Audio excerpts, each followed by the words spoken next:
Subscribe करें हमारे channel Amor Mathematics को एंड लेटेस्ट वीडियो नोटिफिकेशन के लिए इस बेल आइकन को दबाएं। Hello friends, welcome to Amor Mathematics. Amor Mathematics में आप सबका स्वागत है। गाइस, इस समय हम लूसेंट जो बुक है उसको कवर कर रहे हैं। एक लेक्चर ऑलरेडी हम उसका डाल चुके हैं। लूसेंट में भी हम लोग इतिहास देख रहे हैं और इतिहास में भी हम लोग देख रहे हैं प्राचीन भारत का इतिहास। ये प्राचीन भारत के इतिहास का नेक्स्ट लेक्चर है। तो चलिए हम देखते हैं आज हम लोग कौन कौन सा टॉपिक कवर करेंगे। तो सबसे पहले उन टॉपिक को हम लोग देख लेते हैं कि आज प्राचीन भारत के इतिहास में कौन कौन सा टॉपिक हम लोग कवर करेंगे। तो गाइस, आज का जो टॉपिक्स है, पहला है बौद्ध धर्म, दूसरा है शैव धर्म या भगवान शिव का जो धर्म है जो मानने वाले लोग हैं, तीसरा है वैष्णव धर्म, चौथा है इस्लाम धर्म, पांचवा है ईसाई धर्म, छठवां टॉपिक है पारसी धर्म, सातवां है मगध साम्राज्य का उत्कर्ष या मगध साम्राज्य का उदय, अगला है सिकंदर महान और लास्ट टॉपिक है आज का मौर्य साम्राज्य, जिसमें हम मौर्य साम्राज्य में बहुत सारे क्वेश्चन आपके बनते हैं एग्जाम में। तो प्राचीन भारत के इतिहास से इतने टॉपिक आज हम डिस्कस करेंगे। तो चलिए हम स्टार्ट करते हैं आज अपने सेशन को। गाइस, लूसेंट हम लोग कर रहे हैं और हम लोग स्टार्टिंग से लेके प्राचीन भारत के इतिहास में कहाँ तक पढ़ लिए थे, जैन धर्म तक पढ़ लिए थे। तो आज से हम स्टार्ट करेंगे बौद्ध धर्म। तो चलिए हम स्टार्ट करते हैं बौद्ध धर्म से, क्योंकि इसके पहले का लेक्चर अगर आपने नहीं देखा है तो सबसे पहले जाके वो देख लेना, क्योंकि लूसेंट एक ऐसी बुक है जो वन डे जितने भी एग्जाम हैं सभी के लिए इंपॉर्टेंट है।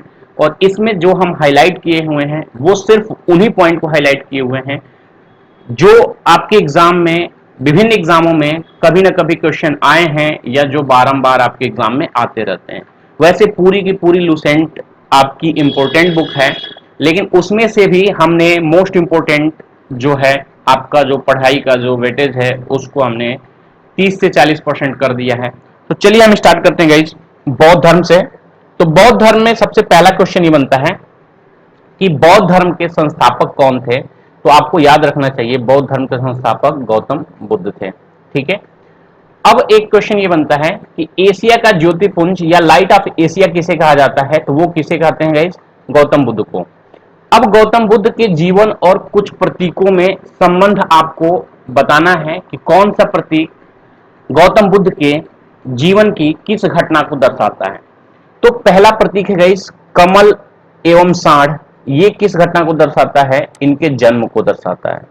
घोड़ा किस चीज को दर्शाता है? इनके गृह त्याग या जब इन्होंने घर छोड़ा था उस चीज को दर्शाता है। पीपल का वृक्ष, बोध वृक्ष किस चीज को दर्शाता है? ज्ञान को दर्शाता है। पद चिन्ह किस चीज को दर्शाता है गाइस? इनके निर्माण को दर्शाता है। और स्तूप, स्तूप किस चीज को दर्शाता है? मृत्यु को दर्शाता है। इसको याद नहीं करना है, आपको हम एक ट्रिक बताते हैं समझने के पॉइंट ऑफ व्यू से, आप बस समझते जाना। देखो, कोई भी अगर अपने घर से छोड़ेगा, तो पुराने जमाने में आपको ट्रेन, बस या हवाई जहाज नहीं होती थी, तो जनरली लोग घोड़े से जाते थे। तो इन्होंने ये समझ लेना कि भगवान गौतम बुद्ध ने घोड़े पे चढ़कर अपने घर का त्याग किया। सबको पता है कि भगवान गौतम बुद्ध ने को ज्ञान की प्राप्ति कहाँ हुई थी? पीपल के वृक्ष के नीचे। और बौद्ध धर्म में पीपल के वृक्ष का बहुत ही ज्यादा महत्व है। पीपल का वृक्ष हिंदू धर्म के लिए भी बहुत पूजनीय है। तो कि जो ज्ञान की प्राप्ति हुई थी गौतम बुद्ध को, वहां कहाँ पे हुई थी? पीपल वृक्ष के नीचे। देखो, निर्वाण क्या होता है गाइस? जैसे होता क्या है कि अगर कोई भी आपके संत हो, महात्मा हो, जो भी आप धर्म को मानते हो, जब वो इस दुनिया से चले जाते हैं तो उनके पद चिन्हों पे ही चल के आप निर्वाण या मुक्ति की प्राप्ति करते हैं। तो निर्वाण किस चीज का प्राप्ति है? पद चिन्हों पे। ठीक है। और देखो, स्तूप क्या होता है? आपको पता होगा कि जो सांची का स्तूप से बहुत सारे क्वेश्चन बनते हैं। तो एक्चुअल में स्तूप क्या है? बौद्ध के जो मृत्यु हो गई उसके बाद से ऐसी मान्यता है कि उनके बहुत जगह उनके बॉडी को वो कर दिया गया था और वहां पे स्तूप बना दिए गए थे। ठीक है, ताकि इनके जो भक्त जन हैं वहां पे जाएं, पूजा पाठ करें बाकी उनके लिए। तो स्तूप से आप याद रखना मृत्यु का, पद चिन्ह निर्वाण और स्तूप मृत्यु का। बचा जन्म। तो जन्म गाइस है कमल एवं सांड का। दो चीजें सिर्फ जन्म के टाइम में हैं, सांड और कमल। ठीक है, तो बस इससे आपको ये याद हो जाएगा। अब आगे बढ़ते हैं और देखते हैं कि इसमें और क्या क्या चीजें आपसे पूछी जाती हैं। ठीक है, कुछ क्वेश्चन और भी हैं, उनको देख लेते हैं। देखो, पहला क्वेश्चन ये बनता है कि भगवान गौतम बुद्ध का जन्म कहां पे हुआ था। देखो, वो प्लेस बहुत इंपॉर्टेंट है, तो प्लेस आपको याद रखना चाहिए कि गौतम बुद्ध का जो जन्म हुआ था वो कहां पे हुआ था। कपिल वस्तु में एक जगह है लुम्बिनी, लुम्बिनी नामक स्थान पर गौतम बुद्ध का जन्म हुआ था। यह भी पूछ सकता है कि किस सन में हुआ था, तो 563 ईसा पूर्व उनका जन्म हुआ था। फिर अगला क्वेश्चन बनता है कि भगवान गौतम बुद्ध का पिता का नाम क्या था। तो उनके पिता का नाम शुद्धोधन और उनकी माता का नाम क्या था, माया देवी। और जो ये उनकी माता थी जिन्होंने अपने कोख से इनको जन्म दिया था, उनकी मृत्यु हो गई जो भगवान गौतम बुद्ध हैं उनके जन्म के 7वें दिन ही। तो जब 7वें दिन इनकी माता मर गई तो इनका लालन पालन किसने किया था, इनका पालन पोषण किसने किया था, वो किया था इनकी सौतेली माँ प्रजापति गौतमी ने। तो दोनों नाम आपको याद रखना है कि इनकी माता का नाम क्या है, माया देवी, और इनका लालन पालन किसने किया है, प्रजापति गौतमी ने। ठीक है, अब आगे बढ़ते हैं। अगला क्वेश्चन इसमें बनता है गाइस कि सिद्धार्थ के गौतम बुद्ध के बचपन का नाम क्या था। ये क्वेश्चन काफी बार रिपीटेड है। तो भगवान गौतम बुद्ध के बचपन का नाम सिद्धार्थ था। दूसरा क्वेश्चन ये बनता है कि इनकी पत्नी का नाम क्या था, या गौतम बुद्ध ने किससे शादी की थी। तो उनका नाम आपको याद रखना है यशोधरा। और इनके पुत्र का नाम क्या था, इनके पुत्र का नाम था राहुल। भगवान गौतम बुद्ध ने कब शादी की थी, अपने जब 16 वर्ष के थे, 16 वर्ष की अवस्था में उन्होंने यशोधरा नामक स्त्री से शादी की थी और उन्हें एक पुत्र का प्राप्ति हुई थी, उसका नाम था राहुल। ठीक है, अब आगे बढ़ते हैं और कुछ इसमें इंपॉर्टेंट फैक्ट देख लेते हैं। कुछ ऐसे शब्द आते हैं बौद्ध काल में जिनको आपको पता होना चाहिए। देखो, एक शब्द है महाविनिष्क्रमण। तो आपसे पूछता है एग्जाम में कि महाविनिष्क्रमण बौद्ध धर्म के हिसाब से क्या होता है।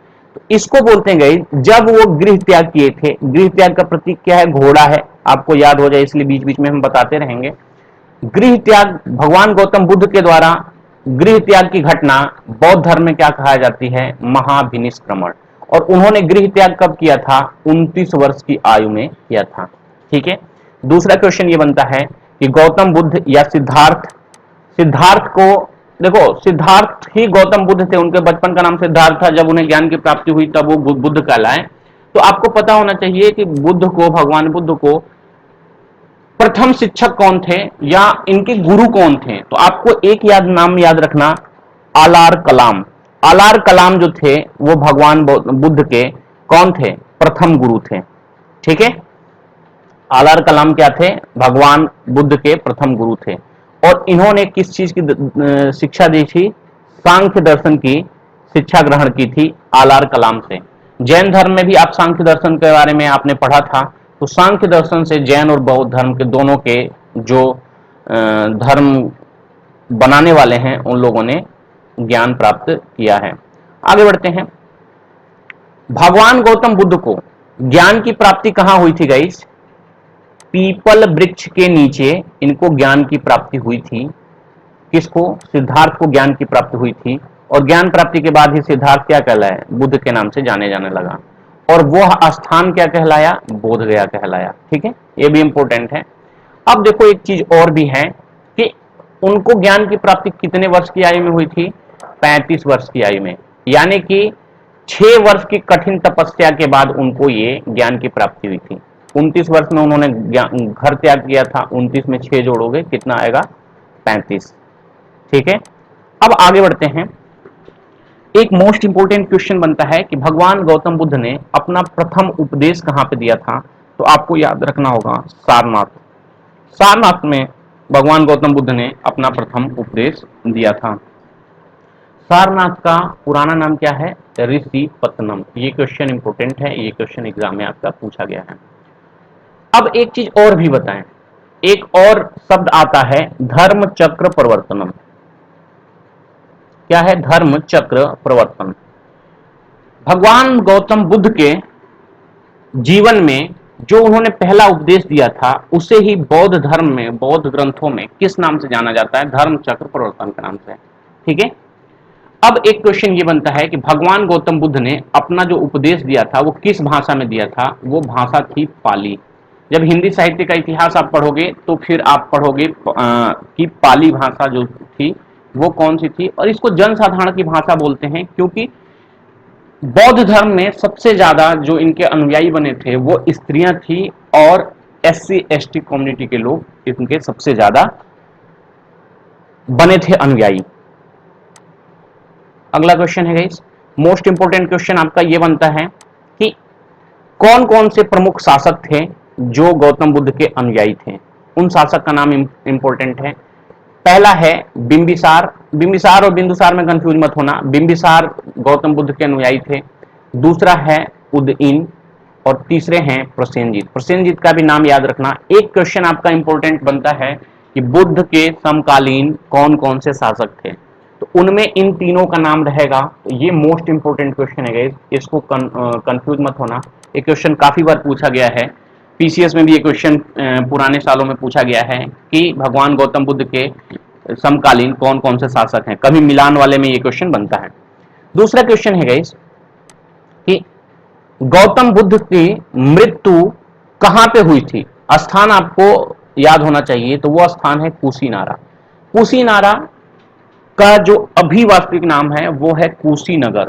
पहले क्या था, कुशीनगर देवरिया, देखो कुशीनारा ब्रैकेट में देवरिया उत्तर प्रदेश, ठीक है। पहले क्या था कि जो ये पार्ट थे आसपास के, गोरखपुर के पास ये डिस्ट्रिक्ट पड़ता है, तो पहले वो गोरखपुर देवरिया में ही वो थे, अब उसको अलग अलग डिस्ट्रिक्ट बना दिया गया है, ठीक है। तो आप उसको याद रखना कुशीनगर में। अगर कुशीनगर ऑप्शन में नहीं होगा तो कुशीनारा होगा, उसको आप टिक कर लेना। कब हुआ था, 483 ईसा पूर्व उनकी मृत्यु हुई थी। दूसरा एक शब्द आता है महापरिनिर्वाण, ठीक है। महापरिनिर्वाण बौद्ध ग्रंथ में किस घटना को कहते हैं, तो जब उन्होंने अपना उनकी जो मृत्यु हुई थी उसे ही बौद्ध धर्म में क्या बोलते हैं, महापरिनिर्वाण, ठीक है। तो इतनी सारी चीजें आपको बौद्ध धर्म से पढ़नी जरूरी थी। आगे बढ़ते हैं और देखते हैं और क्या क्या चीजें हैं। देखो एक अगला क्वेश्चन बनता है कि बौद्ध ग्रंथ कौन सा है, ठीक है। इसमें लैंग्वेज से पे अब मत जाना, जैसे हम पढ़ा रहे हैं वैसे आप पढ़ते जाना, ये आपको पढ़ने में भी अच्छा लगेगा। कौन सा सबसे प्रमुख बौद्ध ग्रंथ है, तो आपके ऑप्शन में आएगा त्रिपिटक, ठीक है। त्रिपिटक में क्या क्या चीजें हैं, यानी कि त्रि का मतलब होता है तीन, पिटक तीन पिटक हैं। इसमें पहला है विनय पिटक, दूसरा है सूत्र पिटक, व तीसरा है अभिदंभ पिटक, ठीक है। देखो यहां से लिखा है बौद्ध धर्म के बारे में हमें विशद ज्ञान यानी कि विस्तृत ज्ञान जो हमें प्राप्त होता है वो त्रिपिटक से होता है। त्रिपिटक में कौन कौन से हैं, विनय पिटक, सूत्र पिटक, अभिदंभ पिटक, ठीक है। तीनों पिटकों की भाषा क्या है, पाली। भगवान गौतम बुद्ध की भाषा क्या थी, पाली थी। बौद्ध धर्म में पुनर्जन्म की मान्यता थी। ये लोग मानते थे निर्वाण किस घटना को करते थे, जब आप पुनर्जन्म की चक्र से छुटकारा पा जाओगे, उसको ये निर्वाण बोलते थे, ठीक है। एक शब्द जो उपनिषद से भगवान गौतम बुद्ध ने क्या लिया था कि जो विश्व है वो दुखों से भरा है, ये वाक्य जो सिद्धांत है बुद्ध ने कहां से लिया था, उपनिषद से लिया था। आगे बढ़ते हैं, आगे देखते हैं और क्या क्या चीजें हैं। देखो इससे बहुत सारे क्वेश्चन बनते हैं गाइस, मोस्ट इंपोर्टेंट ये फैक्ट है, इसको आप याद रखना। सबसे पहले आपको ये रखना है कि बौद्ध संगति कौन कौन सी हुई थी, कितनी हुई थी, तो आपको 4 हुई थी, ठीक है। और दूसरा आपको याद रखना किसके शासनकाल में हुई थी, ठीक है, ये आपको याद रखना है। और इन चारों में से भी ये दो आपको 100% याद रखना है। चारों इंपोर्टेंट है, तो दो ये मोस्ट इंपोर्टेंट है, प्रथम बौद्ध संगति और चौथी बौद्ध संगति। चौथी तो मोस्ट इंपोर्टेंट है क्योंकि इस बौद्ध संगति के बाद से बौद्ध धर्म दो भागों में विभक्त हो गया था, या दो ब्रांचेज उसकी निकल गई थी। तो आपको बस ये याद रखना है गाइस कि प्रथम बौद्ध संगति किसके शासनकाल में हुई थी, वो हुई थी अजातशत्रु। दूसरा है स्थान कहां पे हुई थी, राजगिरी। ये तीन चीजें मोस्ट इंपोर्टेंट हैं, आप ये भी याद रखना, 483 ईसा पूर्व, ठीक है। अगला है दूसरी बौद्ध संगति कब हुई थी, काल अशोका के शासनकाल में हुई थी। कहां पे हुई थी, वैशाली में, 383 ईसा पूर्व। तीसरी बौद्ध संगति कब हुई थी, अशोक के शासनकाल में हुई थी, पाटलिपुत्र में, 255 ईसा पूर्व। और चौथी बौद्ध संगति कब हुई थी, किसके शासनकाल में हुई थी, मोस्ट इंपोर्टेंट है। ठीक है, ये इंपोर्टेंट बहुत ज्यादा है। इसके अध्यक्ष भी इंपोर्टेंट हैं, वसुमित्र और अश्वघोष। कुंडलवन, कुंडलवन कहां पे है, कश्मीर में। कुंडलवन नहीं होगा तो कश्मीर ऑप्शन में होगा। ईस्वी की प्रथम शताब्दी में ये हुई थी। अब यहीं से देखो, यहां से भी इंपॉर्टेंट क्वेश्चन बनता है कि चतुर्थ बौद्ध संगति के बाद बौद्ध धर्म जो था दो भागों, हीनयान और महायान में विभाजित हो गया था। ठीक है, एक पॉइंट है गाइस, क्वेश्चन आपसे बनता है कि अष्टांगिक मार्ग किस धर्म से जुड़ा हुआ है, तो वो है बौद्ध धर्म से। ठीक है, और इनका मानना यह है कि सांसारिक दुखों से मुक्ति हेतु बुद्ध ने आपको अष्टांगिक मार्ग की बात कही थी। ये कौन कौन से अष्टांगिक मार्ग है, सम्यक दृष्टि, सम्यक संकल्प, सम्यक वाणी, सम्यक कर्मांत, सम्यक आजीवन, सम्यक व्यायाम, सम्यक स्मृति और सम्यक समाधि। और वैसे भी अगर आपको मुक्ति मिले ना मिले, अगर इन चीजों का आप अभी भी पालन करते हो, ठीक है, तो आपका जीवन जो है बहुत सुखमय रहेगा। ठीक है, आगे बढ़ते हैं। कुछ और पॉइंट है गाइस बौद्ध धर्म में। देखो, अनिश्वरवाद जो था, अनिश्वरवाद के संबंध में बौद्ध धर्म और जैन धर्म में समानता है। अनिश्वरवाद क्या है, ईश्वर में विश्वास न करने वाला। जो हमारा उत्तर वैदिक काल था, जब इन दो धर्मों का जन्म हुआ, बौद्ध धर्म जैन धर्म, ये एक्चुअल में ये सनातन धर्म के ही पार्ट हैं। चाहे सिख हो, बौद्ध हो, जैन हो, हिंदू धर्म हो, शैव हो, वैष्णव हो, ये जितने भी धर्म हैं ये सारे के सारे सनातन धर्म है। जो हमारा सबसे पुराना धर्म है वो सनातन धर्म है। तो बाकी धर्मों में तो ईश्वर की मान्यता थी, उससे जितने धर्म निकले उन्होंने एक अलग ईश्वर की, कोई ईश्वर में विश्वास नहीं करता था, जनसाधारण को अपने तरीके से उन लोगों ने करा था। एक क्वेश्चन ये बनता है कि सर्वाधिक बुद्ध मूर्तियों का निर्माण किस शैली में हुआ है, तो वो हुआ है गंधार शैली के अंतर्गत किया गया है। लेकिन ये क्वेश्चन बनता है कि बुद्ध की प्रथम मूर्ति किस संभवतः किस कला में बनी है, तो वो बोला है मथुरा कला के अंतर्गत बनी है। और दूसरी बात ये भी है कि ऐसा माना जाता है कि भगवान बुद्ध ही वो पहले शख्सियत हैं जिनकी मूर्ति बनी है, उसके पहले किसी की मूर्ति नहीं मिलती है। आगे बढ़ते हैं, अगला है शैव धर्म। शैव धर्म के बारे में आपको बता दें कि सबसे पहले तो शैव धर्म किसे बोलते हैं, भगवान शिव की पूजा करने वाले लोग क्या कहलाते हैं, शैव। और शिव से संबंधित जो धर्म होता है वो बोलते हैं शैव धर्म। जो हमारे आराध्य देव हैं शैव हैं, भगवान शंकर है, शिव हैं।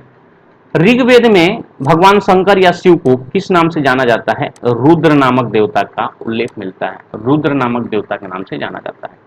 दूसरी बात है, शिवलिंग की जो हम लोग पूजा करते हैं, इस समय सावन भी आने वाला है, तो शिवलिंग की पूजा का प्रथम या पहला स्पष्ट वर्णन कहां मिलता है, मत्स्य पुराण में मिलता है। सबसे पुराना पुराण है कौन है, मत्स्य पुराण।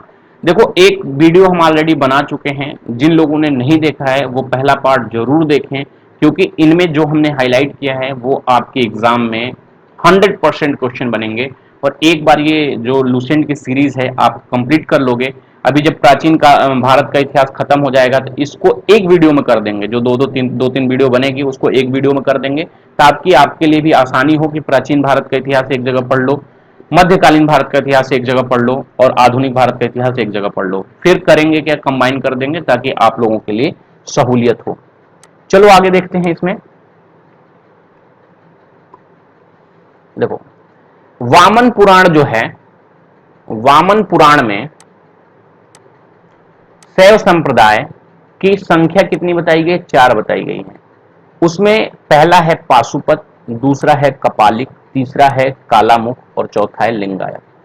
जो पाशुपत है गई, पाशुपत संप्रदाय जो है वो शैव का सबसे प्राचीन संप्रदाय है। ठीक है, अब एक चीज और भी बता दे गई, एक जो ये लिंगायत समुदाय है ये आपका दक्षिण भारत में पड़ता है। और जब बीजेपी, अभी दक्षिण भारत में जब चुनाव थे तो बीजेपी गवर्नमेंट जो थी वो लिंगायत समुदाय के लोगों को काफी वो कर रही थी अपने पार्टी में लाने के लिए, और काफी लोग उससे जुड़े भी। ठीक है, तो ये करंट का भी क्वेश्चन बन सकता है। अगर आप मेंस लिखते हो तो इससे रिलेटेड अगर आपका क्वेश्चन आता है आर्ट कल्चर में, बाकी इन सबसे, तो आप लिंगायत समाज के बारे में कुछ करंट अफेयर्स और बाकी फैक्ट भी डाल सकते हैं। आगे बढ़ते हैं। देखो यहाँ पे लिखा हुआ है जो लिंगायत समुदाय है या संप्रदाय है वो दक्षिण भारत में प्रचलित था। इस संप्रदाय के लोग शिवलिंग की उपासना करते थे। देखो करंट से, खासकर जो आप बड़े एग्जाम में बैठते हो तो करंट में जो इश्यू होता है उससे रिलेटेड क्वेश्चन पूछते हैं। तो ये आपसे क्वेश्चन पूछ सकता है कि जो लिंगायत समाज के लोग हैं वो किस देवता की पूजा करते हैं, ये क्वेश्चन आपसे बन सकता है। ठीक है, अब देखो एक क्वेश्चन आपका दिया हुआ है यहां पे, अगला क्वेश्चन जो है देखते हैं। 10वीं शताब्दी में, ये क्वेश्चन मोस्ट इंपोर्टेंट क्वेश्चन है, 10वीं शताब्दी में सबसे पहले कि नाथ संप्रदाय की स्थापना किसने की। ये काफी कंट्रोवर्शियल क्वेश्चन है। 69,000 भर्ती में भी ये क्वेश्चन काफी ज्यादा विवाद का प्रश्न रहा, क्योंकि उसमें जो कोर्ट केस है उसमें एक प्रश्न शायद ये भी है। ठीक है, तो भाई 10वीं शताब्दी में नाथ संप्रदाय की स्थापना किसने की थी? मत्स्येंद्र नाथ ने की थी। ठीक है, और इसका नाथ संप्रदाय का व्यापक प्रचार प्रसार किसने किया था? बाबा गोरखनाथ ने। ठीक है, तो दो नाम याद रखना, नाथ संप्रदाय के संस्थापक कौन है? मत्स्येंद्र नाथ, और व्यापक प्रचार प्रसार किसने किया था? बाबा गोरखनाथ। अब इसमें कंट्रोवर्सी कहां पे है? बहुत सारी बुकों में गोरखनाथ को ही नाथ संप्रदाय का वास्तविक संस्थापक माना गया है, लेकिन एक्चुअल में जो लूसेंट में भी दिया है और जो आपका स्टेट गवर्नमेंट की जो बुकें हैं उसमें भी क्या दिया है? मत्स्येंद्र नाथ। ठीक है, तो ये शायद विवाद है, आप लोग एक बार देख लेना और एक बार आप लोग कमेंट करना अगर हम सही हैं तो। ठीक है, आगे बढ़ते हैं। देखो जो नायनार थे, ठीक है, उन्होंने शैव धर्म के प्रचार प्रसार पल्लव काल में किया था। ठीक है, नयनारों ने। और एक मोस्ट इंपोर्टेंट क्वेश्चन बनता है कि नयनार संतों की संख्या कितनी थी? तो वो 63 बताई गई है। ये इंपॉर्टेंट क्वेश्चन है, ये याद रख लेना। आप जिस भी एग्जाम की तैयारी कर रहे हो ये सारे क्वेश्चन इतने इंपॉर्टेंट हैं कि हर एग्जाम में कहीं ना कहीं किसी वजह से आते हैं। दूसरी बात, ये आपको जब आप हिंदी पढ़ते हो और हिंदी साहित्य का इतिहास पढ़ते हो, हिंदी का विकास पढ़ते हो, तो नाथ संप्रदाय और नयनारों का जिक्र वहां पे आपको देखने को मिलता है। और ये संभवतः शायद वो क्वेश्चन जो पूछा गया होगा वो हिंदी में ही पूछा गया होगा। अब देखते हैं गाइस, एलोरा के प्रसिद्ध कैलाश मंदिर का निर्माण किसने कराया था? मोस्ट मोस्ट इंपोर्टेंट क्वेश्चन है ये, मोस्ट इंपोर्टेंट क्वेश्चन। तो एलोरा का प्रसिद्ध कैलाश मंदिर का निर्माण किसने कराया था? राष्ट्रकूटों ने करवाया था। और ये सारा हम शैव धर्म पढ़ रहे हैं तो ये सारे मंदिर किससे रिलेटेड है? भगवान शिव से। चोल शासक राजराज प्रथम ने तंजौर का प्रसिद्ध राजराजेश्वर शैव मंदिर का निर्माण करवाया था, जिसे हम किस नाम से जानते हैं? बृहदेश्वर मंदिर के नाम से हम जानते हैं। तो ये क्वेश्चन आपके बनते हैं डिफरेंट एग्जाम में और हर बार पूछे जाते हैं आपसे। अगला है गाइस वैष्णव धर्म। देखो वैष्णव धर्म से क्या अभिप्राय है? तो सबसे पहले बताओ वैष्णव धर्म के विषय में हमें जानकारी कहां से मिलती है? वो मिलती है हमें उपनिषदों से। और वैष्णव धर्म किसके लिए बताया? भगवान विष्णु कह लो, या वैष्णव धर्म के प्रवर्तक कौन है? कृष्ण है। हाँ बिल्कुल, वही कृष्ण जिनका जन्म स्थान मथुरा है, जिसे हम मुरली वाले के नाम से जानते हैं। इनके बहुत सारे नाम हैं, ठीक है, राधा कृष्ण। तो उन्हीं के बारे में जो उनके उपासक हैं वो कौन से हैं? वैष्णव धर्म के हैं। बाकी और भी चीजें देख लेते हैं। विष्णु के 10 अवतारों का उल्लेख आपको कहां मिलता है? क्वेश्चन बनता है विष्णु के 10 अवतारों का, ठीक है, उल्लेख आपको कहां मिलता है? मत्स्य पुराण में इसका उल्लेख मिलता है। ठीक है, वो अवतार कौन कौन से हैं? मत्स्य, कूर्म, वराह, नृसिंह, वामन, परशुराम, राम, बलराम, बुद्ध एवं कल्कि। ठीक है, अब एक क्वेश्चन ये बनता है कि गुप्त काल में विष्णु का कौन सा अवतार सबसे ज्यादा प्रसिद्ध था? तो वो था वराह अवतार, सबसे ज्यादा प्रसिद्ध था। एक यहाँ पे हमने इन 10 में कल्कि को हाईलाइट किया है, तो कल्कि के बारे में हम जान ले।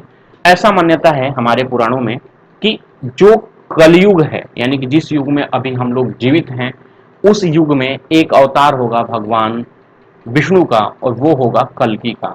ठीक है, तो ये कब होगा? जब कलयुग समाप्त होगा, कलयुग अपने पीक पे होगा, तब ये अवतार होगा और उस समय प्रलय होगा। एक चीज और भी बता दें, ऐसा माना जाता है कि भगवान जो विष्णु हैं वो 7 घोड़ों पे सवार होकर एक रथ पर आएंगे और पूरे विश्व का विनाश कर देंगे। अगर वैज्ञानिक मत देखा जाए तो ऐसा माना जाता है कि जिस तरीके से हमारे ग्लेशियर पिघल रहे हैं तो हमारा जो विनाश होगा वो पानी के द्वारा होगा, ठीक है। और पानी में जब समुद्र की लहरें उठती हैं तो बिल्कुल वो ऐसे ही प्रतीत होती हैं कि कोई भगवान विष्णु है या कोई भी देवता है जो साथ उनके घोड़े चल रहे हैं, ऐसे भागते भागते आएंगी। तो अगर साइंस से भी कोरिलेट किया जाए तो अगर हम उसको साइंटिफिक और या आधुनिक उसमें देखें तो पानी जब बहुत ज्यादा जलस्तर समुद्र का बढ़ जाएगा तो उससे पूरी पृथ्वी जो है वो जलमग्न हो जाएगी। और वो जब उसकी लहरें चलेंगी तो वो बिल्कुल वैसे ही प्रतीत होगा जैसे भगवान विष्णु रथों पर सवार होकर इस पूरे प्रलय का कारक बनेंगे, ठीक है। तो चलो हम, ये सारी बातें काल्पनिक हैं, तो आगे बढ़ते हैं। अगला क्वेश्चन है गाइस, भगवान विष्णु के जो सुदर्शन चक्र है उसमें कितनी तिल्लियां होती हैं? तो आपको याद रखना है उसमें तिल्लियों की संख्या कितनी होती है? 6। आगे बढ़ते हैं। अगला धर्म है गाइस इस्लाम धर्म। अब देखो इस्लाम धर्म के संस्थापक के बारे में जान लेते हैं गाइस। इसके संस्थापक थे हजरत मोहम्मद साहब, ठीक है। इनका जन्म कहां हुआ था? हजरत मोहम्मद साहब का जन्म मक्का में हुआ था। इनका जन्म कब हुआ था? 570 ईसा ईस्वी में हुआ था, ठीक है। हजरत मोहम्मद साहब के पिता का नाम क्या था? इनके पिता का नाम था अब्दुल्ला और इनकी माता का नाम क्या था? अमीना, ठीक है। दूसरा बात, हजरत मोहम्मद साहब को ज्ञान की प्राप्ति कब हुई थी? ज्ञान की प्राप्ति 610 ईस्वी में हुई थी। कहां हुई थी? जहां वो जन्मे थे, यानी कि मक्का के पास ही हुई थी। और गुफा का नाम आप जरूर याद रखना, हीरा नामक गुफा में उनको ज्ञान की प्राप्ति हुई थी। मोहम्मद साहब को ज्ञान की प्राप्ति कब हुई थी? 610 ईस्वी में मक्का के पास हीरा नामक गुफा में इनको ज्ञान की प्राप्ति हुई थी। देखो 622 ईस्वी में पैगंबर जो साहब हैं, मोहम्मद साहब हैं, ये मक्का से मदीना की यात्रा किए थे। मक्का से मदीना की यात्रा किए थे और इस्लाम जगत में इसे हम किस नाम से जानते हैं? देखो यहां इसे हम इस्लाम धर्म में हिजारत के नाम से जानते हैं।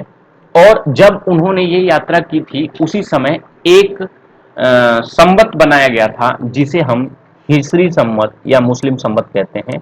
इसे हम बोलते हैं मुस्लिमों का कैलेंडर, ठीक है। मुस्लिम कैलेंडर या जो उनको देखा जाता है वहां से ये देखे जाते हैं, ठीक है। अब कुछ बातें आपको बता दें, इस बुक में लिखी नहीं गई है।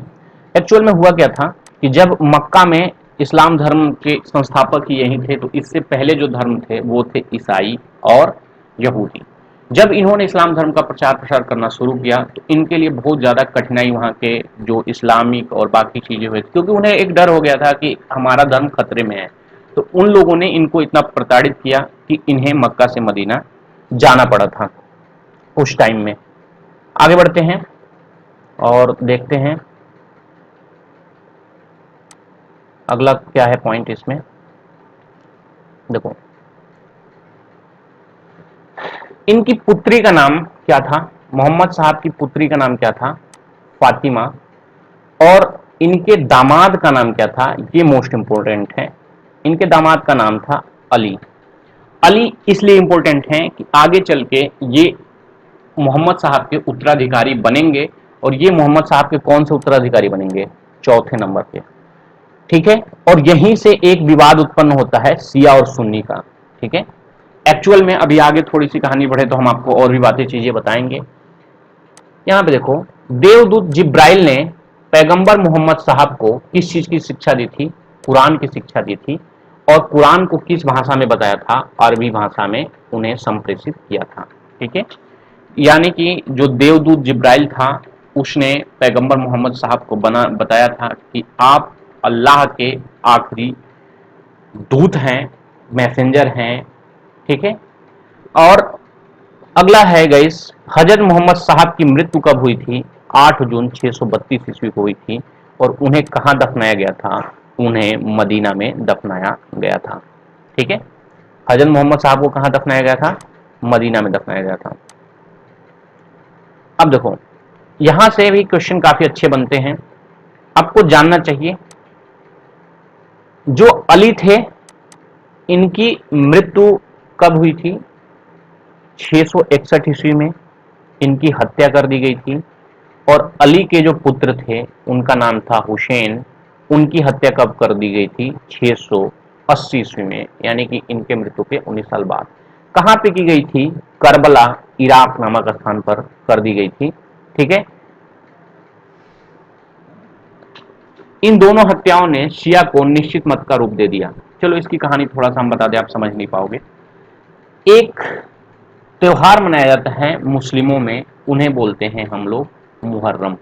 मुहर्रम जो मनाया जाता है, जो अली के पुत्र हुसैन हैं उन्हीं की याद में मनाया जाता है। जब उनकी मृत्यु करबला में हुई थी तो हर साल मुस्लिम समुदाय के लोग मुहर्रम मनाते हैं और वो एक दुख में मनाया जाता है। ठीक है।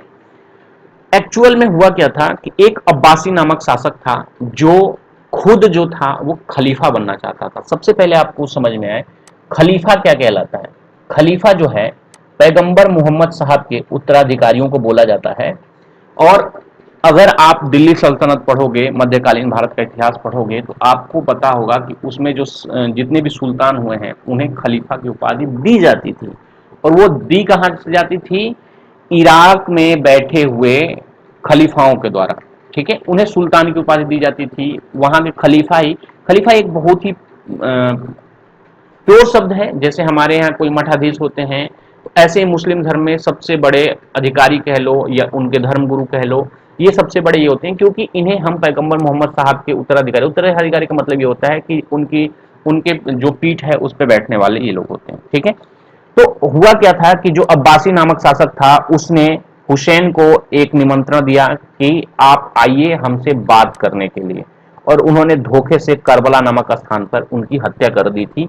और शिया सुन्नी में जो मतभेद हुआ उसका मेन कारण यही था कि जो अब्बासी शासक था उसने हुसैन के पास जो ये संदेश भिजवाया था वो किसके द्वारा भिजवाया था? शिया मुस्लिमों के द्वारा भिजवाया था। और जो उन्हें भी नहीं पता था, शिया मुस्लिमों को भी नहीं पता था, वो केवल संदेशवाहक थे। और अब्बासी ने धोखा दिया शियाओं को भी और हुसैन की हत्या कर दी। और हुसैन की हत्या के बाद से ही दो जो धर्म हैं शिया और सुन्नी, इनमें बहुत ज़्यादा विवाद बढ़ गया। सुन्नी आज भी ये मानते हैं कि शियाओं की वजह से ही उनके जो हुसैन साहब थे उनकी हत्या हुई है। ठीक है। और शिया आज तक उसी को मतलब उसके गम में मनाते रहते हैं मुहर्रम का त्योहार। आगे बढ़ते हैं। भारत में सर्वप्रथम इस्लाम का आगमन किसके जरिए हुआ था? अरबों के जरिए। ठीक है। इस्लाम का जन्म कब हुआ था? अरबों के जरिए हुआ था। पहला कब हुआ था? 712 ईस्वी में, जब मोहम्मद बिन कासिम आएगा। आगे पढ़ेंगे। नमाज के दौरान जो मुसलमान भाई हैं वो मक्का की तरफ मुंह कर कर खड़े होते हैं, क्योंकि भारत में मक्का कहां पड़ता है? पश्चिम की ओर, यानी कि पश्चिम की ओर मुंह कर कर खड़े होते हैं। ठीक है। आगे बढ़ते हैं। ईसाई धर्म में आपको कुछ बातें याद रखनी है। सबसे पहले पॉइंट है, इनके संस्थापक कौन है? इनके संस्थापक है ईसा मसीह। इनका प्रमुख ग्रंथ है बाइबल। अब देखो इनका जन्म कहाँ हुआ था गाइस? इनका जन्म जो हुआ था जेरूशलेम के निकट एक जगह थी बैथलेहम नामक स्थान पर ईसा मसीह का जन्म हुआ था। और इनके जन्म दिवस को किस रूप में मनाया जाता है? क्रिसमस के रूप में मनाया जाता है। आगे बढ़ते हैं। देखो ईसा मसीह से रिलेटेड और कौन कौन से फैक्ट हैं कि इनके माता का नाम क्या था? इनके माता का नाम था मेरी और इनके पिता का नाम था जोसेफ। इनके दो शिष्य हुए। प्रथम दो शिष्य वो कौन थे? एंड्रूस और पीटर। ईसा मसीह को सूली पर किस गवर्नर ने चढ़ाया था? याद रखना कौन सा शासक था? तो वो एक रोमन गवर्नर था। और उनका उस रोमन गवर्नर का नाम क्या था? पोंटियस। तो ईसा मसीह को सूली पर रोमन गवर्नर पोंटियस ने चढ़ाया था। आगे बढ़ते हैं। अगला जो धर्म है वो है पारसी धर्म। पारसी धर्म में कुछ बातें आपको बस पता होनी चाहिए। कुछ पॉइंट्स हैं। पहला ये है कि इसके पैगंबर कौन हैं? तो जरथुष्ट्र। जरथुष्ट्र क्या थे? एक ईरानी थे। इनका जो धार्मिक ग्रंथ है उसका नाम है जेंदा अवेस्था। ठीक है। दूसरा है इनके जो अनुयायी हैं वो एक ईश्वर अहूर को मानते हैं। अहूर जो है, जो पारसी हैं उनके देवता हैं। दूसरा चीज है अग्नि पूजक भी कहा जाता है किसको, इस धर्म के अनुयायियों को, यानी कि अग्नि पूजा जो है पारसी धर्म के लोग करते हैं। अगला है आपका पॉइंट, मगध राज्य का उत्कर्ष। तो सबसे पहले कि मगध के सबसे प्राचीन वंश के संस्थापक कौन थे? बृहद्रथ थे। बृहद्रथ, ये याद रखना, मगध के सबसे प्राचीन वंश के संस्थापक कौन थे? बृहद्रथ। और मगध की राजधानी इन्होंने क्या बनाई थी? ग्रीब्रज या राजगृह। ठीक है, ग्रीब्रज राजगृह का ही पुराना नाम, ठीक है। और देखो, अगला जो वंश हुआ मगध पर जिसने शासन किया था वो था हर्यक वंश। मोस्ट इंपोर्टेंट क्वेश्चन बनता है कि हर्यक वंश का संस्थापक कौन था? तो इसके संस्थापक कौन थे? बिंबिसार थे। ये वही बिंबिसार थे हैं जिन्होंने गौतम बुद्ध को गौतम बुद्ध के मानने वाले थे, उनके अनुयायी थे। ठीक है, प्रसेनजीत, उदयन और बिंबिसार। मगध की गद्दी पर जो बिंबिसार हैं वो कब बैठे थे? 544 ईसा पूर्व। ठीक है, ये कहां पे लिखा है? बौद्ध ग्रंथों के अनुसार। वह बौद्ध धर्म का अनुयायी था और यह प्रथम भारतीय राजा था जिसने प्रशासनिक व्यवस्था पर बल दिया। ठीक है, तो आपको बस ये याद रखना है कि हर्यक वंश का संस्थापक कौन है? वो बिंबिसार है। और मगध के सबसे प्राचीन वंश के संस्थापक कौन थे? वो थे बृहद्रथ। ये 2 पॉइंट आपको याद रखने हैं। आगे बढ़ते हैं और देखते हैं।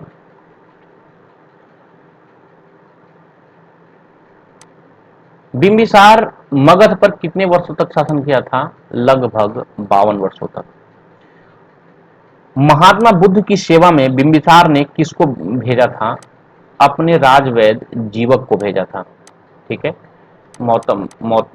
महात्मा बुद्ध की सेवा में बिंबिसार ने किसको भेजा था? राज्यवैद्य जीवक को। आगे बढ़ते हैं। अगला पॉइंट है गाइस, बिंबिसार की हत्या किसने की थी? उसी का खुद का पुत्र था जिसका नाम था अजातशत्रु। उसने बिंबिसार की हत्या कर दी थी। और हत्या आदमी जब भी करता है अपने पिता की, तो वो शासन चलाने के लिए या राजगद्दी के लिए करता है। तो अगला शासक कौन बना? वो था अजातशत्रु। और वो 493 ईसा पूर्व में मगध की गद्दी पर बैठा। ठीक है, अजातशत्रु का उपनाम क्या था? कुड़िक था। दूसरा चीज है गाइस, जो अजातशत्रु था, ये बिंबिसार तो बौद्ध धर्म का अनुयायी था, वह कौन किस धर्म का? प्रारंभ में जैन धर्म का अनुयायी था। कौन? अजातशत्रु। और इसने कितने साल शासन किया? लगभग मगध की गद्दी पर 32 साल तक शासन किया। ठीक है, देखो ये बैठा कब? 493। 32 साल शासन किया, 32 घटा दो, 3 में से 2 गया 1, 9 में से 3 गया 6। तो अगला जो है 32 साल बाद जो भी बनेगा वो 461 ईस्वी में बनेगा। तो अगला शासक कब बना? 461 ईस्वी में। देखो ईसा पूर्व जो है, यहां से पहले वाला जो ईसा पूर्व है, तो ऐसे बढ़ता हुआ जाएगा। ईस्वी प्लस में जाती है और ईसा पूर्व माइनस में आता है। ठीक है, ये हम ऑलरेडी बता चुके हैं। देखो 461 ईसा पूर्व में किसने उदायीन मगध की गद्दी पर बैठा और अपने पिता की हत्या करके बैठा? उनके पिता का नाम क्या था? अजातशत्रु। तो अजातशत्रु किसका पुत्र था? बिंबिसार का। अजातशत्रु ने अपने पिता की हत्या की। उदीन किसका पुत्र था? अजातशत्रु का। उदीन ने अपने पिता की हत्या की और मगध की गद्दी पर बैठ गया। आगे बढ़ते हैं, अगला देखते हैं। देखो शिशुनाग का उत्तराधिकारी कौन था?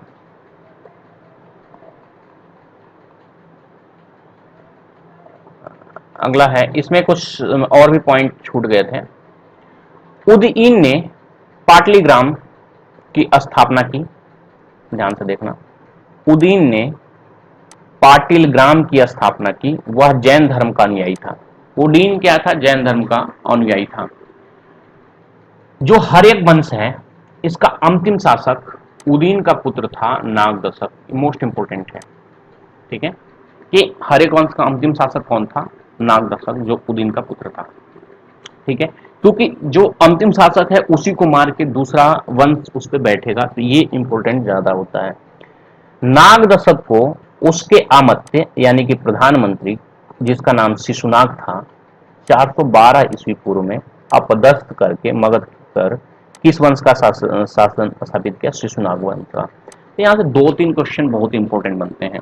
ठीक है, पहला क्वेश्चन कि हर्यक वंश का अंतिम शासक कौन था? नागदशक। दूसरा क्वेश्चन कि शिशुनाग वंश की स्थापना किसने की थी? शिशुनाग ने की थी। और किसको हरा कर की थी? जो हर्यक वंश का अंतिम शासक था नागदशक को हटा कर की थी। अब देखो शिशुनाग जो था, देखो पाटिल ग्राम किसको बोलते हैं? पाटलिपुत्र को। ठीक है, ये याद रखना। उद्यान ने या तो पाटिल ग्राम दिया होगा या पाटलिपुत्र, दोनों में जो भी होगा। शिशुनाग ने जो राजधानी थी उसको पाटलिपुत्र से हटाकर कहां किया? वैशाली में स्थापित किया। ठीक है, तो शिशुनाग जो था उसने क्या किया? पाटलिपुत्र से हटाकर वैशाली में अपनी राजधानी को स्थापित कर दिया। ठीक है, अगला है, देखो कालशोका बौद्ध संगति के लिए मोस्ट इंपोर्टेंट है क्योंकि इसके शासनकाल में बौद्ध संगति हुई थी। ठीक है, तो शिशुनाग का जो उत्तराधिकारी हुआ उसका बेटा हुआ कौन है? कालशोक। उन्होंने पुनः जो राजधानी थी वो पाटलिपुत्र ले गया, यानी कि वैशाली से फिर पाटलिपुत्र ले गया। शिशुनाग वंश का अंतिम शासक कौन था? वो था नंदी वर्धन। ठीक है, अब अगला है कि अगला जो राजवंश है नंद वंश। नंद वंश का संस्थापक कौन था? महापद्मनंद। Most important question. ठीक है, मोस्ट इंपोर्टेंट क्वेश्चन है कि नंद वंश का संस्थापक कौन था? महापद्मनंद। नंद वंश का अंतिम शासक कौन था गाइस? वो था घनानंद। ये भी मोस्ट इंपोर्टेंट है। घनानंद नंद वंश का अंतिम शासक था क्योंकि यहां से जो आएगा वो आएगा मौर्य साम्राज्य से। नंद वंश को हटाकर ही मौर्य साम्राज्य की स्थापना होगी। तो अंतिम शासक आपको याद रखना पड़ेगा। यह किसके समकालीन था? सिकंदर के समकालीन था। कौन? घनानंद। क्योंकि आपको पता होगा कि आगे जो था कि घनानंद जो है, जो नंद वंश का अंतिम शासक है, यहां पे देखोगे इसे चंद्रगुप्त मौर्य ने युद्ध में पराजित किया और मगध पर एक नए वंश मौर्य वंश की स्थापना की। इसको भी आप लोग हाईलाइट कर लेना, मोस्ट इंपोर्टेंट पॉइंट है कि जो अंतिम शासक है घनानंद, नंद वंश का अंतिम शासक था, उसको हराकर अगला जो मगध की गद्दी पर बैठा वो वंश था मौर्य वंश। ठीक है, आगे बढ़ते हैं। देखो सिकंदर के बारे में कुछ चीजें हम लोग जान लेते हैं क्योंकि सिकंदर से क्वेश्चन कभी कभी पूछ लेता है। क्योंकि पहले तो सिकंदर का जो जन्म हुआ था कब हुआ था? 356 ईसा पूर्व हुआ था। इनके पिता का नाम क्या था? इनके पिता का नाम फिलिप था। सिकंदर किसका शिष्य था? Most important question. अरस्तु। अरस्तु जैसे एक तरीके से साइंस में जैसे न्यूटन है, वैसे अरस्तु का नाम काफी उस समय बहुत ही ज्यादा फेमस था। अरस्तु की ज्ञान आज भी लोगों को बहुत काम आती है। इनकी बुकें बहुत सारी हैं, आप पढ़ें उनको जब भी आपको फुर्सत मिले। तो सिकंदर जो है किसका शिष्य था? अरस्तु का शिष्य था। सिकंदर ने भारत विजय का अभियान कब शुरू किया था? 326 ईसा पूर्व में प्रारंभ किया था। और सिकंदर का जो सेनापति था वो कौन था? Seleucus Nicator. ठीक है, आगे बढ़ते हैं। इतनी बातें हो गई कि इनका सेनापति कौन था? Seleucus Nicator. अब देखो जब भारत में प्रवेश करने का मात्र एक ही रास्ता था, वो रास्ता कहां से होकर निकलता था? वो रास्ता निकलता था पंजाब वाला जो रास्ता था। बाकी उस समय वो चीजें थी नहीं, जहाज, तो लोग घोड़े पैदल ऐसे ही आते थे। देखो जब सिकंदर भारत में आया था, भारत विजय का अभियान इसने स्टार्ट किया था, तो सिकंदर को पंजाब के शासक किससे युद्ध करना पड़ा था? पोरस के साथ युद्ध करना पड़ा था। इस युद्ध को बोलते हैं हाई डे स्पीच का युद्ध, जो कहां पे हुआ था? झेलम या वितासा का युद्ध के नाम से भी जानता था। झेलम नदी के तट पर यह हुआ था। इस युद्ध में पोरस तो हार गया था, लेकिन उसकी वीरता से सेलुकस निकेट वो सिकंदर बहुत ज्यादा प्रभावित हुआ कि जो पोरस है वो बहुत ही बहादुरी से लड़ा और पोरस को काफी उन्होंने राजपाट दे भी दिया। दूसरी बात है कि आगे देख लेते हैं इसमें और क्या क्या है। सिकंदर की मृत्यु कब हुई थी? ध्यान से सुनना। इसकी मृत्यु 323 ईसा पूर्व में हो गई थी, मात्र 33 वर्ष की अवस्था में। कहां पे हुई थी? बेबीलोन में। ठीक है, और एक्चुअल में हुआ क्या था? सिकंदर जब चला था तो वो विजित करता जाता था, विश्व विजेता उसको बोला जाता है। तो वो भारत में भी जो पंजाब वाला क्षेत्र है उसको वो जीत चुका था। जब वो लौटने लगा तो वहां पे उसने जो उसका सेनापति था सेल्यूकस निकेटर, उसको वहां का शासन दे दिया कि आप यहाँ संभालिए, और वो अपना देश चला गया। ठीक है, तो आगे बढ़ते हैं। तो काफी राजपाट वो किसको दे के चला गया? सेल्यूकस निकेटर को। तो अब वहां पे एक तरीके से वहां पे राज कौन करने लगा था? सिकंदर का सेनापति सेल्यूकस निकेटर। अब आते हैं गाइस मौर्य वंश पे। इससे क्वेश्चन बनता है कि मौर्य वंश का संस्थापक कौन थे? तो वो थे चंद्रगुप्त मौर्य। देखो, एक चंद्रगुप्त मौर्य के लिए एक नाम यूज होता है सेंड्रोकोटस। ये पूछा जाता है सेंड्रोकोटस चंद्रगुप्त मौर्य को किसने कहा था? तो वो नाम है जस्टिन ने। जस्टिन ने चंद्रगुप्त मौर्य को सेंड्रोकोटस कहा था। अब इसकी पहचान किसने की थी? जैसे कि होता क्या था कि जैसे कोई अभिलेख है या कोई पुस्तक है उसमें किसी का नाम रख लिया, तो उसकी पहचान कैसे होती थी? उसके द्वारा चलाए गए सिक्कों से, उनके पहनावे से। जैसे आजकल देखे होंगे बहुत ज्यादा इस समय वो चल रहा है कि किसी के बारे में कुछ लिखना है, खासकर पत्रकारों की एक चाल है, उसके बारे में सब कुछ लिख दो। उसकी हाइट क्या है, उसका नाम क्या है, वो करता क्या है, बस उसका नाम नहीं लिखते थे। ठीक है, तो गई ऐसे वो लोग पहचानते थे। तो उसकी पहचान किसने की थी? विलियम जोन्स ने चंद्रगुप्त मौर्य से की थी। दूसरा है, एक मोस्ट इंपोर्टेंट क्वेश्चन और भी बनता है, ये याद रखना ना, मुद्रा राक्षस किसकी रचना है? वो है विशाख दत्त की। ठीक है, क्लियर है। और इसी में चंद्रगुप्त मौर्य के लिए वृषल शब्द का प्रयोग किया गया है, जिसका आशय होता है निम्न कुल से में उत्पन्न। ठीक है, तो ये भी आप पॉइंट डाल सकते हो। आगे बढ़ते हैं। हमने बताया था कि चंद्रगुप्त मौर्य ने ही क्या किया था? नंद वंश के को हटाकर अपने वंश का यानी कि मौर्य वंश की स्थापना की थी। तो उसको हराने में एक व्यक्ति का बहुत ही बड़ा योगदान था, जिसका नाम था चाणक्य। ठीक है, क्वेश्चन बनता है कि चाणक्य के और कौन कौन से नाम हैं? तो चाणक्य को हम कौटिल्य और विष्णुगुप्त के नाम से जाना जाता है। ठीक है, ये क्या थे? चूंकि चंद्रगुप्त घानानंद को हराने में चंद्रगुप्त मौर्य की मदद की थी चाणक्य ने, जो चंद्रगुप्त के मौर्य के क्या बने? प्रधानमंत्री। चंद्रगुप्त मौर्य ने चाणक्य, कौटिल्य या विष्णुगुप्त को प्रधानमंत्री बना दिया था।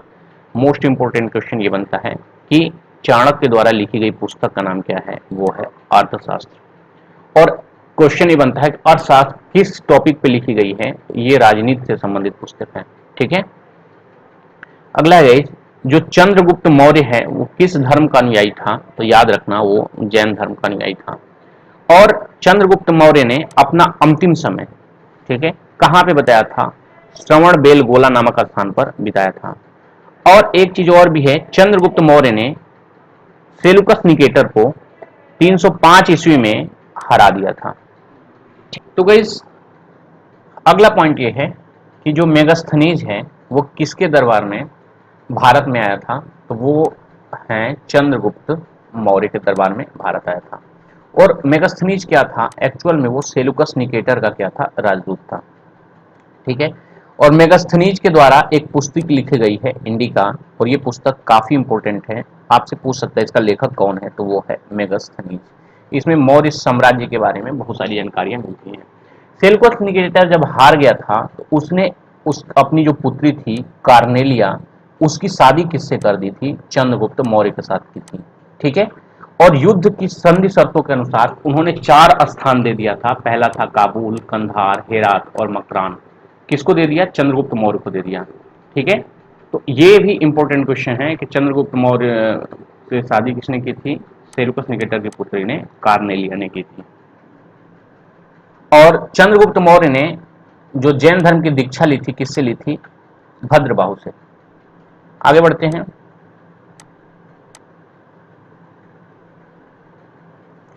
अगला पॉइंट ये बनता है कि चंद्रगुप्त मौर्य की मृत्यु कहां पे हुई थी? देखो, श्रवण बेल गोला में इनकी मृत्यु हुई थी। उपवास के द्वारा हुई थी। कब हुई थी? 298 ईसा पूर्व। एक्चुअल में देखते हो आप, जो जैन मुनि होते हैं वो जो एक्चुअल में जैन मुनि होते हैं वो क्या करते हैं कि वो दवा नहीं खाते हैं, किसी भी वाहन पे नहीं चलते हैं, उनका जीवन बहुत ही ज्यादा तप में रहता है, वो वस्त्र भी धारण नहीं करते हैं। ठीक है, क्योंकि इनमें जैनों में भी दो वो होते हैं, एक जो वस्त्र धारण करते हैं, एक नहीं धारण करते हैं। तो गई जो एक्चुअल में जैन मुनि हैं, अगर वो अपना जीवन बहुत ही सादा जीते हैं, अगर उनकी मृत्यु आ गई तो या तो वो उपवास के द्वारा अपनी मृत्यु लगा लेते, मतलब अपना कर लेते हैं, या कष्ट सहते हुए अपने जीवन को, अपने आराध्य देव को याद करते हुए अपने जीवन का त्याग करते हैं। देखो इसके बाद से जो है मौर्य साम्राज्य का अगला जो शासक बना वो बना बिंदुसार। ठीक है, यानी कि बिंदुसार क्या होगा, चंद्रगुप्त मौर्य का उत्तराधिकारी था जिसका नाम था बिंदुसार। अब देखो जब ये मरे थे उसी समय ये बनेगा, 258 ईसा पूर्व में ये मरे थे और 258 ईसा पूर्व में वो मगध के राजगद्दी पर बैठ गया। तो अगला पॉइंट ये है गाइस कि बिंदुसार को और किस नाम से जाना जाता था। बिंदुसार का एक और नाम था अमित्रघात। अमित्रघात का मतलब क्या होता है गाइस, शत्रु विनाशक, शत्रु का विनाश करने वाला। ठीक है, तो क्वेश्चन आपसे बन सकता है कि अमित्रघात इतिहास में किसी को बोला जाता है, तो वो बोलते हैं बिंदुसार को। अब एक क्वेश्चन ये है, बिंदुसार किस संप्रदाय को मानने वाला था, वो था आजीवक संप्रदाय। तो आजीवक संप्रदाय किसने बनाया था, ये मोस्ट इंपॉर्टेंट हो जाता है। तो बिंदुसार किस संप्रदाय का अनुयायी था, वो था आजीवक संप्रदाय। आगे बढ़ते हैं। देखो एक राजदूत कौन है, अगला क्वेश्चन ये बनता है डाइमेकस। डाइमेकस नामक राजदूत किसके शासनकाल में भारत आया था, तो वो है बिंदुसार। ठीक है, और बिंदुसार को जैन ग्रंथों में किस नाम से जाना जाता है, सिंहसेन कहा गया है। ठीक है, और चूंकि देखो मेगस्थनीज जो था चंद्रगुप्त मौर्य के शासनकाल में आया था, मेगस्थनीज के बाद कौन आया था, डाइमेकस। तो डाइमेकस को क्या बोलते हैं, मेगस्थनीज का उत्तराधिकारी। आगे बढ़ते हैं, अगले पॉइंट पे चलते हैं।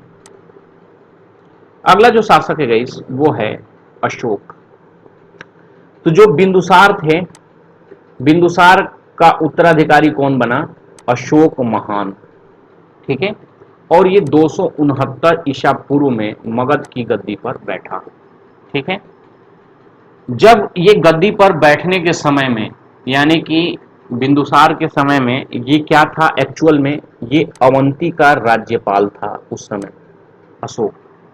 और मास्की एवं गुर्जरा अभिलेख में अशोक का नाम मिलता है। मोस्ट इंपोर्टेंट क्वेश्चन, अशोक ने बहुत सारे अभिलेख बनवाए हैं जिसमें दो अभिलेख हैं, एक है मास्की और दूसरा है गुर्जरा, जिस अभिलेख में किसका नाम मिलता है, अशोक का नाम मिलता है। देखो अशोक ने अपने अभिषेक यानी कि गद्दी पाने के 8वें वर्ष, गद्दी कब पाया था, 269 में, 8वें वर्ष -8 कर लो यानी कि 261 में, 8वें वर्ष लगभग 261 ईसा पूर्व में कलिंग पर आक्रमण किया। देखो पहला इंपॉर्टेंट क्वेश्चन ये बनता है कि कलिंग पर आक्रमण कब हुआ था। पहला तो यही बनता है कलिंग पर आक्रमण किसने किया था, अशोक ने। कब हुआ था, 261 ईसा पूर्व, यानी कि जब वो राजगद्दी पर बैठा उसके 8 साल बाद।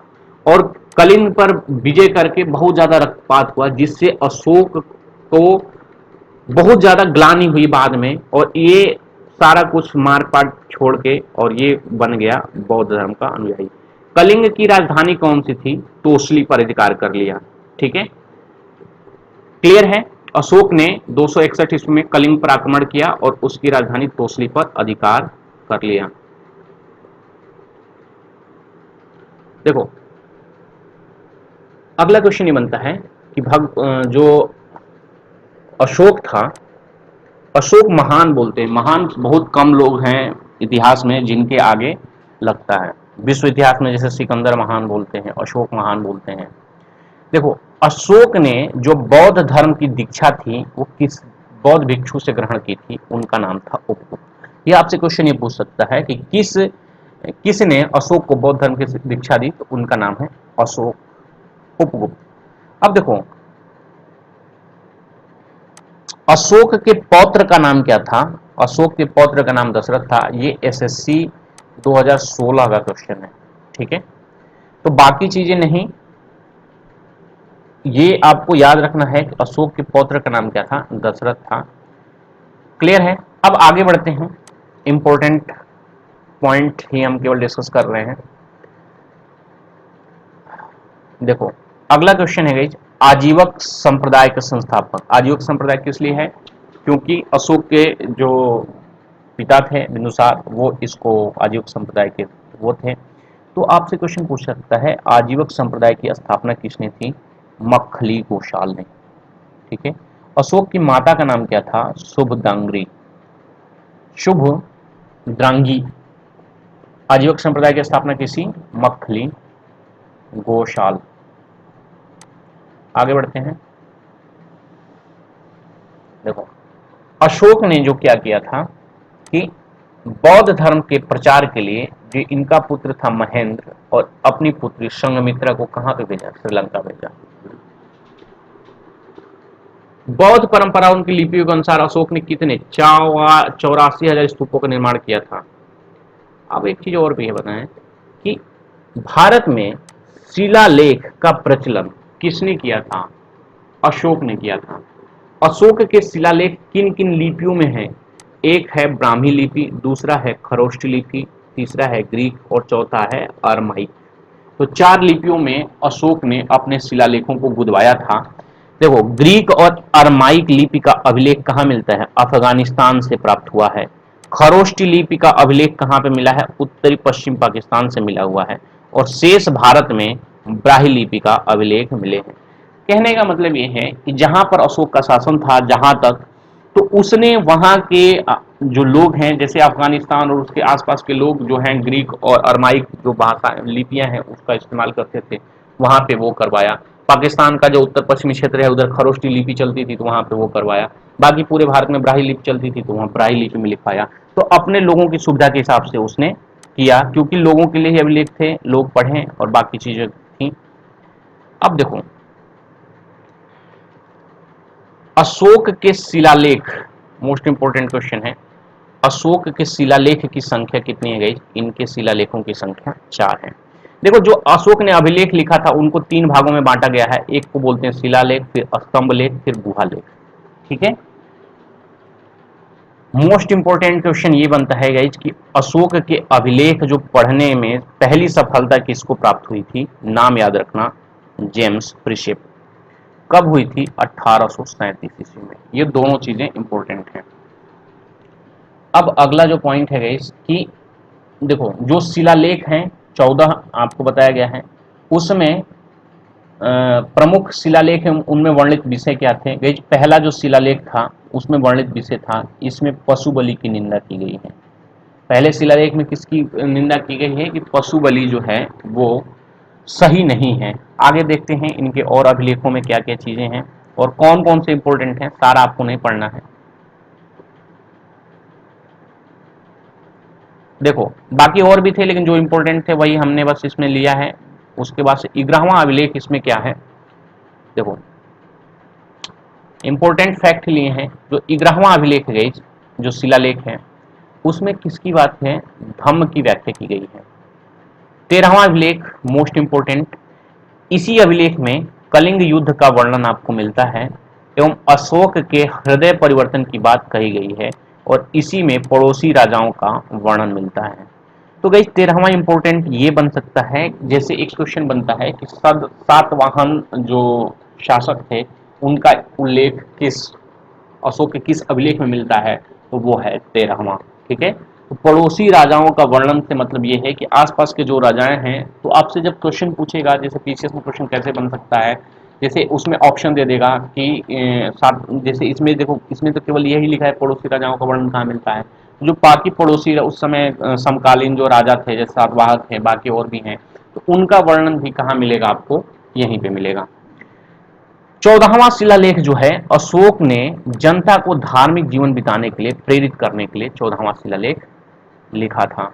आगे बढ़ते हैं। स्तंभ लेखों की, देखो शिलालेख की 14 संख्या थी, स्तंभ लेखों की संख्या आपसे पूछ सकता है तो वो है 7।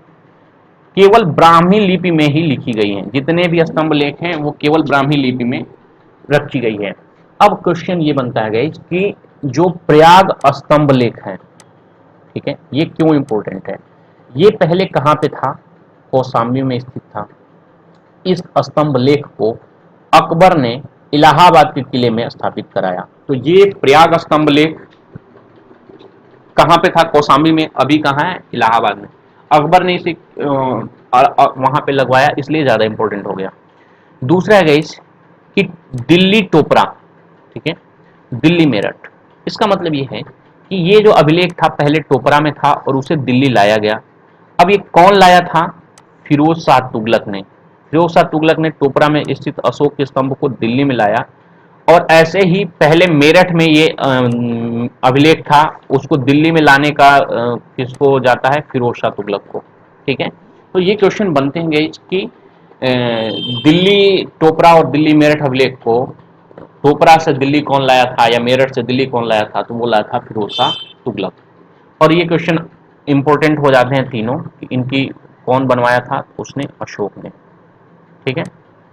आगे बढ़ते हैं।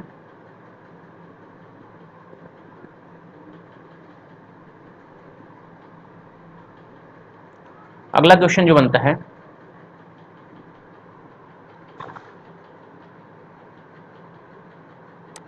अशोक का सबसे छोटा स्तंभ लेख कौन है? रूमी देई। अशोक का सबसे छोटा स्तंभ लेख कौन है? रूमी देई। और अशोक का 7वां अभिलेख जो है वो सबसे लंबा है। ये क्वेश्चन पूछता है और ये पूछा है विभिन्न एग्जामों में, तो ये आप याद रखना। आगे बढ़ते हैं।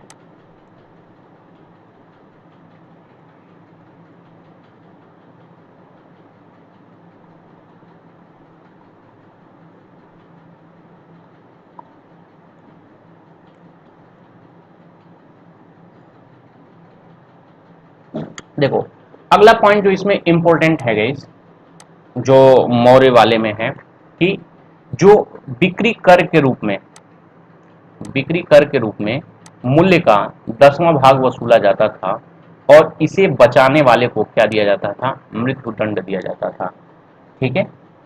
अगला इंपॉर्टेंट पॉइंट है,